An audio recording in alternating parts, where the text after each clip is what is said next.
7 de la mañana con 29 minutos, como lo habíamos anunciado, ya se encuentra en nuestro segmento de entrevistas con nosotros de esta mañana Wilson Merino. Él es concejal y también presidente de la Fundación Cecilia Rivadeneira.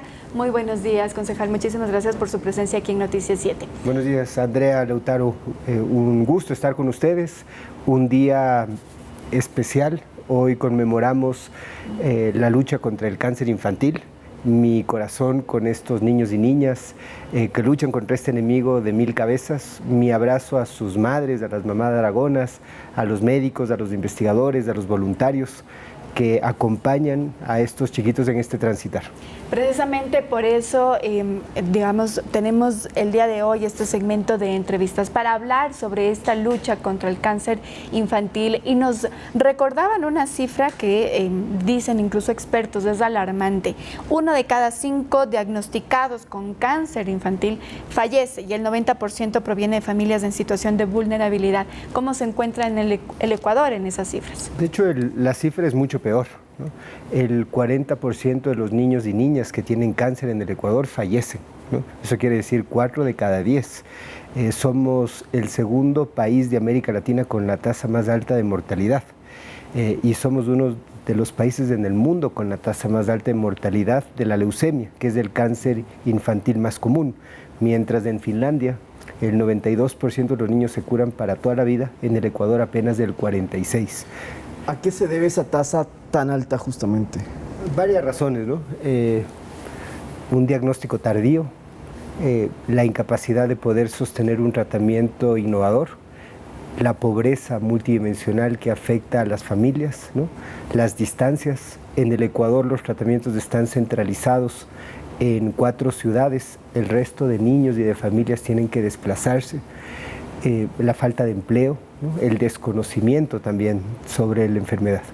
¿Qué medidas son las que se pudiesen tomar para, que esta cifra no incremente incluso y que más bien sea menor? Bueno, son varias cosas, ¿no? Creo que desde las políticas públicas son varias las acciones que se pueden tomar, ¿no? Desde los gobiernos locales, por ejemplo, trabajar en mejorar el acceso a agua potable, ¿no?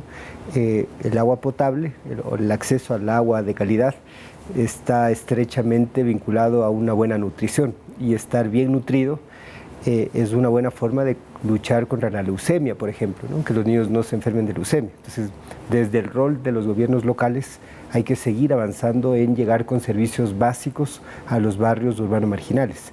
Desde el ámbito nacional necesitamos acceso a medicamentos, ¿no? Que muchas veces no los hay, ¿no? Es desgarrador que haya corrupción en los hospitales que atienden a niños con cáncer.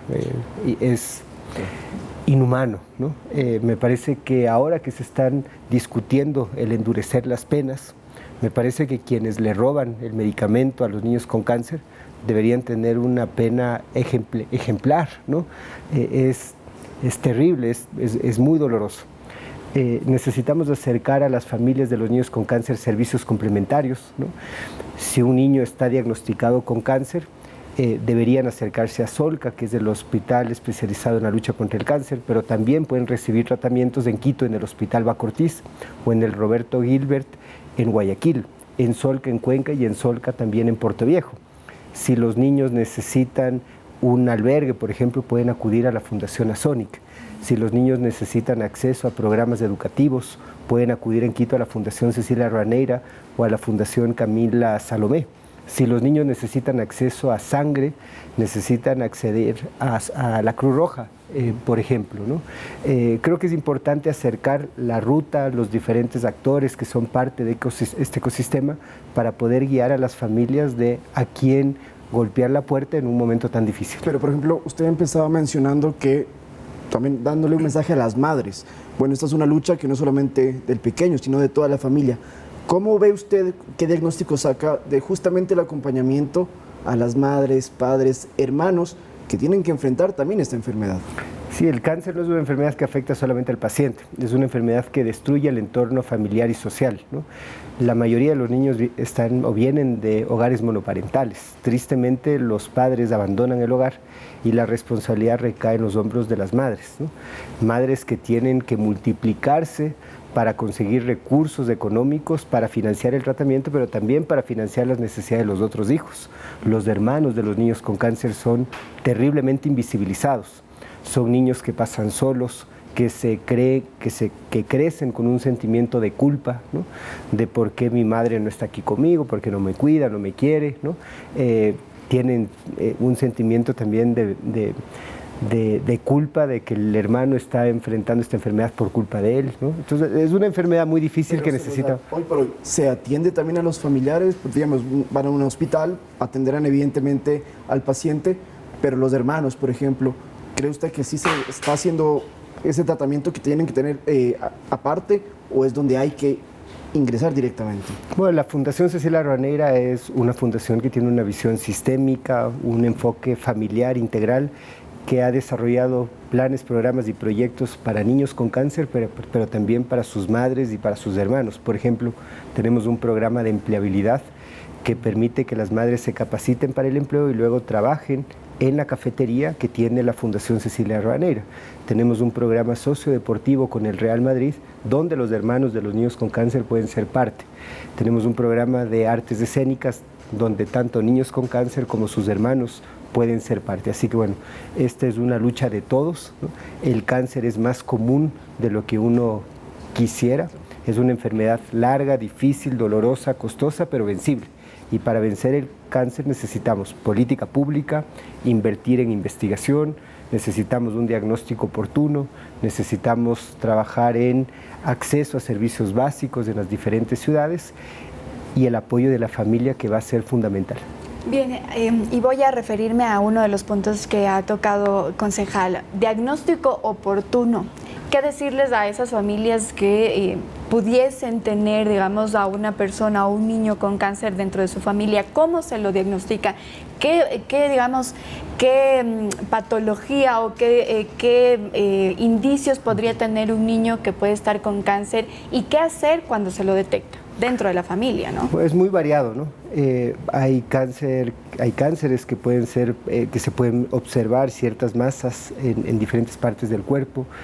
Hay otro tipo de cánceres que físicamente o visiblemente no son tan perceptibles, ¿no? Pero generalmente los niños están decaídos, tienen fiebre, sangran, ¿no? Tienen hinchamiento, se ponen amarillos muchas veces, ¿no? Los ojos rojos.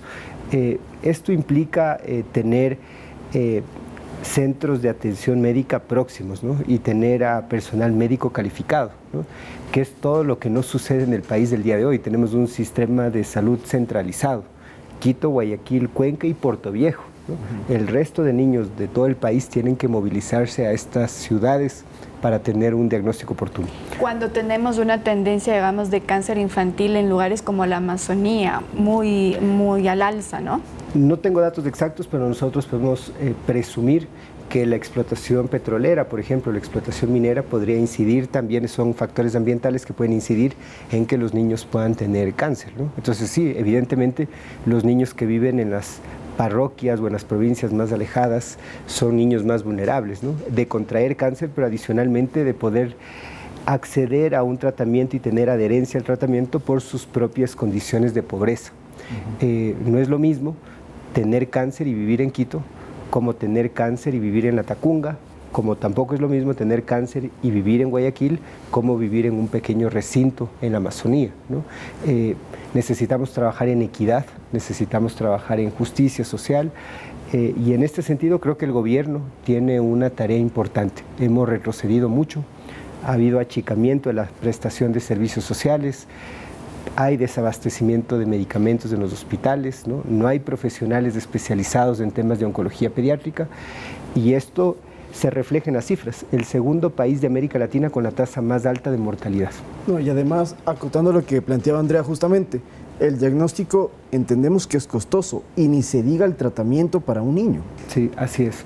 Esto implica también la cooperación internacional, ¿no? Ahora la Fundación Cecilia Aroaneira está haciendo un esfuerzo importante de poder concretar una ayuda con el Hospital Sant Just, con la OPS, para que finalmente pueda llegar este año medicamento gratuito para los niños con cáncer, tomando en cuenta estas cifras tan estremecedoras, ¿no? tan crueles, tan duras, de que el Ecuador se haya convertido en el país con la tasa más alta de mortalidad de leucemia del mundo y el segundo con la tasa más alta de mortalidad del cáncer en América Latina. Y justamente sobre eso también, para ir cerrando, concejal, el plan de la ONU y de la OPS es que para 2030 el 60% de niños y jóvenes con cáncer se salven, sobrevivan. ¿El Ecuador está lejos de eso? Lejos. Países como Finlandia, el 92% de los niños se curan. En el Ecuador apenas el 46%. En leucemia, que es el cáncer más común, tenemos el peor desempeño o de los peores desempeños del mundo. O sea, no es un tema no es un tema es un tema mundial, ¿no? Tenemos peor desempeño que países que están en guerra, ¿no? Países africanos que están en situaciones de extrema pobreza. El Ecuador tiene un desempeño terrible en cuanto a temas de sobrevida del cáncer. Y esto se debe a la falta de política pública, a la falta de medicamento, a un sistema de salud centralizado, a la falta de apoyo, ¿no? Hay falla en las políticas públicas porque muchos niños arrancan el tratamiento, pero finalmente, como los padres no tienen el dinero del bolsillo para costear el transporte o la alimentación en otra ciudad, finalmente terminan desechando el tratamiento. Concejal, ¿qué se podría hacer desde incluso los GATS? Usted ahora pertenece al Consejo Metropolitano de la Ciudad de Quito. Desde ahí, ¿habrían, digamos, ordenanzas normativas que pudiesen tener iniciativa, digamos, o impulsarse, se pudiesen impulsar para también erradicar o tratar un poco de poner un grano de arena para que estas cifras no sean las que tenemos ahora? Podemos hacer mucho, y esto pasa por invertir en la agenda social, ¿no? Generalmente los políticos están acostumbrados a inaugurar obras que se ven, ¿no? Pensando en una lógica de reelegirse, ¿no? Pero en realidad lo que hay que hacer es invertir en la gente, en programas sociales, en servicios básicos, en agua potable, ¿no? Yo por eso de alguna manera también he cuestionado que se hable ya el día de hoy de la extensión del Metro de Quito. Porque si bien es una obra que quisiéramos todos, ¿no? Primero el municipio de Quito tiene recursos escasos y hay una agenda social en la ciudad capital absolutamente abandonada, ¿no? Hay problemas graves de desnutrición crónica infantil. En las zonas más alejadas de extremo norte y sur de la ciudad llegamos hasta el 46%, y la desnutrición crónica infantil está estrechamente ligado en que un niño pueda desarrollar leucemia en los primeros años de vida. Entonces, si es que realmente queremos mantener a los niños sanos la mayor cantidad del tiempo posible, necesitamos invertir en agenda social, invertir en servicios básicos y sobre la base de aquello poder pensar en otras obras que todos quisiéramos, pero que creo yo, hoy por hoy, no son la prioridad. Pero usted acaba de plantear un tema que es muy importante que la gente lo entienda en casa. Se habla mucho de que el cáncer a veces es genético, es hereditario, pero no. También por malas condiciones de nutrición, por problemas del agua que consumen, hay más probabilidad de que suba y que se tenga esta enfermedad. Así es, factores ambientales, factores sociales, ¿no? Que están allí, ¿no? Si es que los niños están muy expuestos a radiación, por ejemplo, podrían contraer cáncer, ¿no? Si es que los niños tienen una mala nutrición. Un estudio, un paper, señala claramente que un niño que está mal nutrido en los primeros años de vida tiene mayor probabilidad de desarrollar leucemia, ¿no? Entonces, ¿cuál tiene que ser la labor de los gobiernos seccionales? Invertir en servicios básicos, ¿no? Esa tiene que ser la prioridad.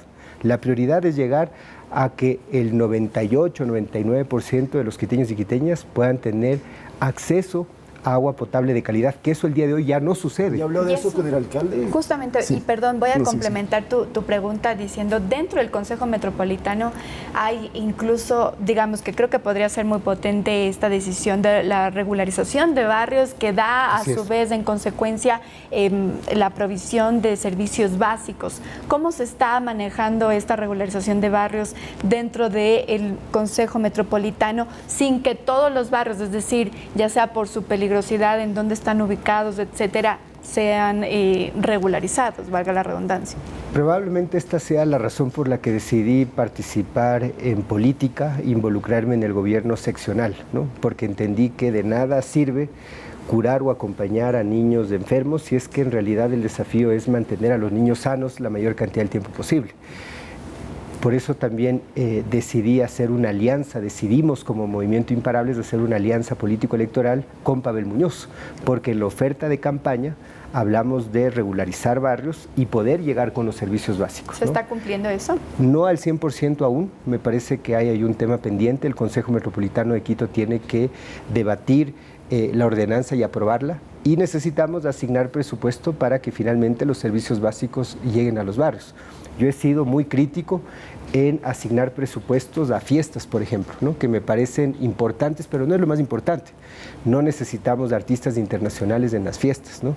No necesitamos tanto despilfarro en algunas cosas, ¿no? Necesitamos ser mucho más mesurados, necesitamos invertir los recursos de lo verdaderamente importante. Y lo verdaderamente importante el día de hoy es invertir en la gente, en la agenda social, en la infancia, en los niños, ¿no? En los servicios básicos para las familias.